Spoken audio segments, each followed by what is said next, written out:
중년이 되면서는 관계의 깊이, 관계의 폭이 좁아지는 것 같아요. 그래서 내가 쓸 수 있는 에너지 한계에서 그 사람이 나에게도 어떤 영향을 줄 수 있는 그런 관계를 지향하는 게 서로한테 도움이 되는 거지, 내가 쏟을 수 있는 에너지는 한정되어 있기 때문에 모두에게 다 좋은 사람이 될 수는 없는 것 같아요.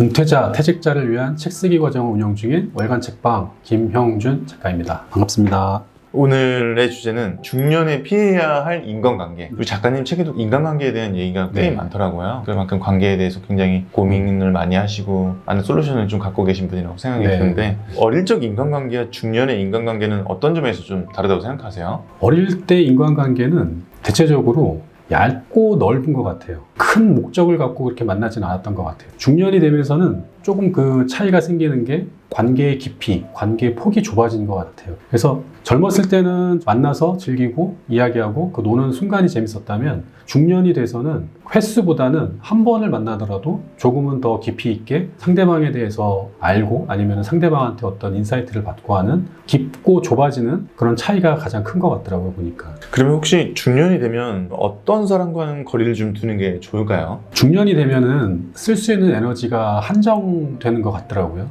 나이도 나이지만 체력도 그렇고 내 주변에 신경 써야 될 것들이 많아지다 보니까 내가 쓸 수 있는 에너지가 제한적으로 되는 것 같아요. 그런데 사람은 또 만나야 되죠. 인간관계는 끊을 수가 없으니까. 근데 중요한 거는 내가 어느 정도 에너지를 쏟을 수 있는지, 그 에너지를 통해 가지고 나에게 어느 정도 도움을 줄 수 있는지, 그리고 나의 에너지를 뺏어가기보다는 서로 이렇게 상생할 수 있는 관계가 될 수 있는 그런 사람을 만나는 게 오히려 더 나도 그렇고 상대방한테도 도움이 되는 것 같더라고요. 그래서 내가 쓸 수 있는 에너지 한계에서 내가 정말로 이 사람한테 집중을 했을 때 그 사람이 나에게도 어떤 영향을 줄 수 있는 그런 관계를 지향하는 게 서로한테 도움이 되는 거지, 그 반대의 관계가 돼버리면 시간만 낭비하는 관계가 되지 않을까. 반대로 이런 사람과는 좀 가까이 지내도 괜찮다, 이런 게 있을까요? 내가 가지고 있지 않는 거를 갖고 있는 사람을 옆에 둬야 된다고 생각을 해요. 인간관계는 어떻게 보면 평생 이어져야 되거든요.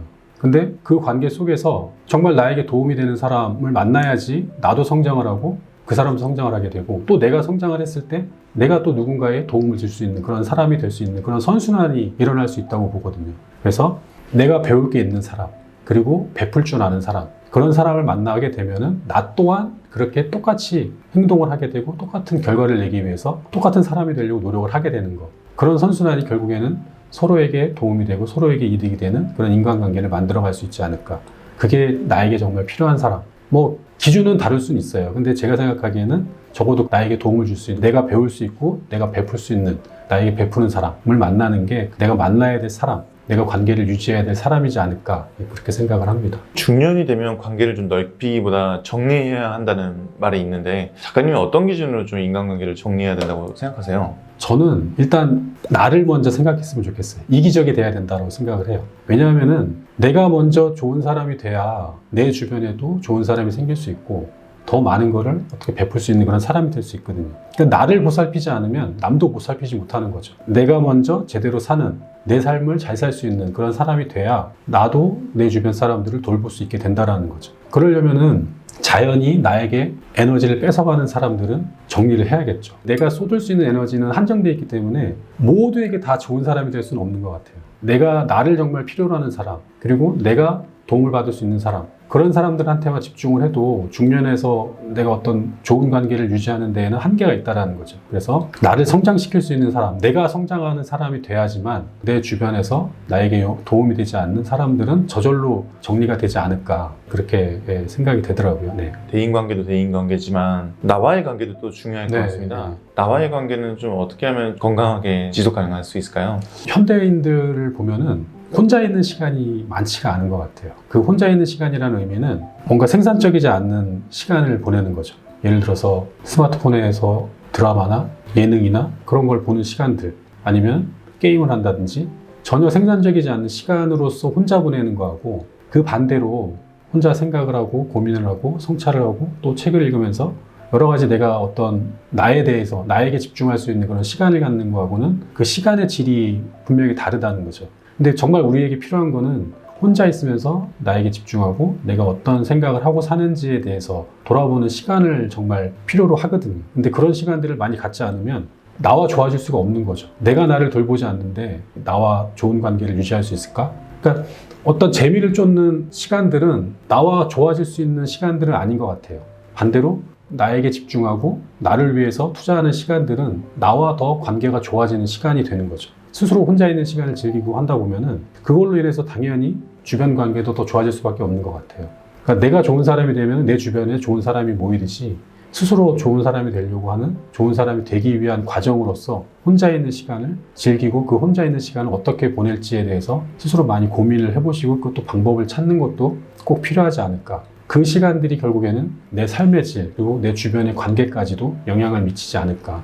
우리는 좋은 사람을 찾기에 바쁘잖아요. 근데 좋은 사람을 찾기 위해서 먼저 내가 좋은 사람이 되어야 된다라는 말이 있는데 혹시 작가님은 스스로를 좋은 사람으로 만들기 위해서 어떤 노력들을 좀 하는지 궁금합니다. 누군가에게 좋은 사람이 된다라고 하는 거는 여러 의미가 있을 것 같아요. 상대방이 나에게 원하는 게 무엇인지에 따라서도 달라질 것이고 내가 어떤 거를 줄 수 있느냐에 따라서도 그 관계의 질이 달라질 수 있다는 거죠. 근데 중요한 거는 내가 할 수 있는 거에 집중하는 게 오히려 나를 필요로 하는 사람에게 도움을 줄 수 있는 거지 않을까. 불특정 다수에게 좋은 사람이 되는 게 아니라 나를 정말 필요로 하는 특정한 누구에게 도움이 될 수 있는 사람이 되는 거죠. 그러니까 예를 들어서 제가 책을 읽고 글을 쓰는 이유도 이런 거를 필요로 하는 사람들에게 어떤 성과를 내고 그 성과를 통해서 그들에게 도움을 줄 수 있게끔 그런 역량을 키우는 거거든요. 그렇다고 해서 누구에게나 다 좋은 영향을 줄 수는 있는 거 아니고 그거를 정말 필요로 하는 그 누구 한 사람에게라도 내가 이때까지 갈고 닦은 능력들이 그들에게 도움을 줄 수 있다고 하면은 저는 이제 그거로서 충분히 가치 있는 노력을 하는 거고 그 삶 자체로도 충분히 가치가 있는 거죠. 그래서 저는 이제 제가 잘할 수 있는 거에 집중을 하는 게 저로서의 어떤 가치, 내가 좋은 사람이 되기 위한 어떤 노력, 제가 책 읽고 글 쓰는 거를 잘하려고 노력을 해서 그걸 통해서 사람들에게 도움을 주려고 하는 것 자체가 거기에 집중을 하는 게 곧 내가 좋은 사람이 되려고 하는 가장 쉬운 노력이지 않을까. 다른 사람들도 마찬가지인 것 같아요. 사람마다 자기가 잘할 수 있는 게 한 가지씩은 있다고 저는 생각을 하거든요. 그 잘하는 거를 누군가에게 전해주고 베풀기 위해서 노력을 하는 거. 그게 내가 좋은 사람이 되는 가장 효과적인 방법이지 않을까. 저는 그렇게 생각을 하고 그렇게 노력을 하고 있습니다. 그리고 또 이게 좋은 분을 만나는 것도 만나는 거지만 오랜 친구나 지인과의 관계가 좀 자연스럽게 멀어질 때 그걸 받아들이는 태도는 좀 어떤 게 있을까요? 과거에는 신경을 많이 썼어요. 연락이 뜸해지거나 아니면은 나를 찾지 않거나 그런 상황이 생기면 왜 그러지? 내가 뭐 잘못했나? 아니면은 내가 뭐 실수를 했나? 그렇게 되게 집착 아닌 집착을 했었는데 어느 순간 되고부터는 가는 사람 잡지 않고 오는 사람 막지 않는다. 이게 정말 우리 인간관계에서 가장 효과적인 표현이지 않을까? 이거를 실천해야 하는 게 오히려 더 가장 건강한 인간관계를 유지하는 게 아닐까. 관계가 멀어지는 데에는 그만한 이유가 있다고 저는 생각이 들더라고요. 내가 내 삶에 집중을 하다 보면은 당연히 그거와 결이 맞지 않는 사람들하고는 멀어질 수밖에 없는 거고 또 반대로 내가 집중하는 삶에서 또 만나게 되는 사람들이 나를 찾아오는 사람들이 있는 것도 당연한 거고 물이 흐르듯이 인간관계가 변화되고 또 교체되고 하는 것들은 어떻게 보면 지극히 당연한 거더라고요. 또 어떻게 보면 의식적으로도 좀 그런 노력을 해야 내가 더 다양한 사람들을 만나야 될 필요도 생기게 되는 거고 그걸 통해서 이제 내 삶이 더 좋아질 수밖에 없는 거더라고요.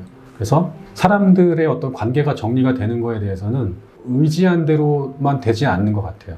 다 저마다의 삶이 있고 저마다의 어떤 추구하는 바가 다르기 때문에 그것 때문에 자연스럽게 멀어지는 거에 대해서는 굳이 그렇게 스트레스를 받고 내가 이 관계를 붙잡으려고 애를 쓰는 거는 서로에게 도움이 되지 않는 행동이지 않을까. 그래서 그냥 오는 사람 막지 마시고 가는 사람 붙잡지 않는 게 오히려 더 건강한 관계를 만드는 가장 현명한 방법이지 않을까. 저는 그렇게 생각을 합니다. 마지막으로 관계에 좀 고민이 있는 중년분들이 계시다면 좀 해주고 싶은 말씀이 있으실까요? 앞에서도 말씀을 드렸던 것 같은데 내가 먼저 나를 챙겼으면 좋겠어요.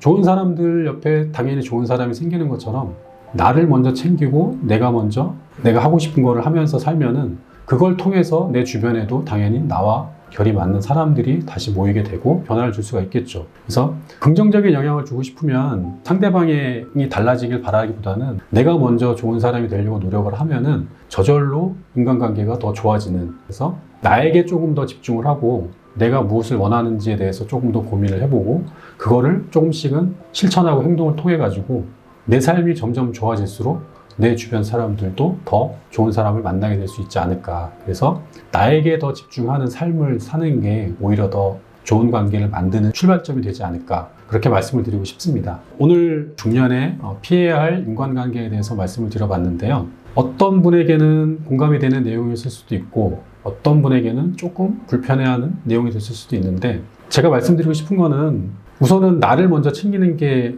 먼저 돼야 되지 않을까 저는 그렇게 생각을 합니다. 내가 정말 건강한 사람이 되고 좋은 사람이 되고 내가 베풀 수 있는 사람이 되면은 저절로 좋은 관계는 만들어지지 않을까라고 저는 생각을 하고요. 오늘 내용이 좋으셨으면 구독과 좋아요, 댓글 부탁드립니다. 그리고 다음 시간에 더 좋은 내용으로 찾아오겠습니다. 감사합니다.